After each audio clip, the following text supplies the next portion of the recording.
ગુજરાત કોંગ્રેસમાં મોટા ફેરફારના સંકેત જણાઈ રહ્યા છે। સૂત્રો પાસેથી મળતી માહિતી પ્રમાણે હાલ કોંગ્રેસના 33 ધારાસભ્યો ભાજપના સંપર્કમાં છે। શંકરસિંહના બંગલે એકઠા થયેલા ધારાસભ્યોમાંથી મોટા ભાગના ધારાસભ્યો ભાજપના સંપર્કમાં હોવાનું જાણવા મળ્યું છે। જો આમ થશે તો કોંગ્રેસ માટે મોટો પડકાર ઊભો થવાની શક્યતા છે।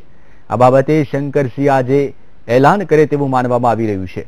જો કે મળતી માહિતી પ્રમાણે શંકરસિંહ નિવૃત્તિ લેવાની પણ જાહેરાત કરી શકે છે।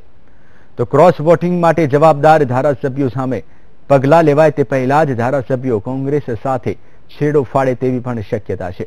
બાપુના જન્મદિને થનારી ઉજવણીમાં કોંગ્રેસના સ્થાનિક નેતાઓ ગેરહાજર રહી શકે છે, જ્યારે કોંગ્રેસના આગેવાન નેતાઓ હાજર રહે તેવી પણ શક્યતા છે।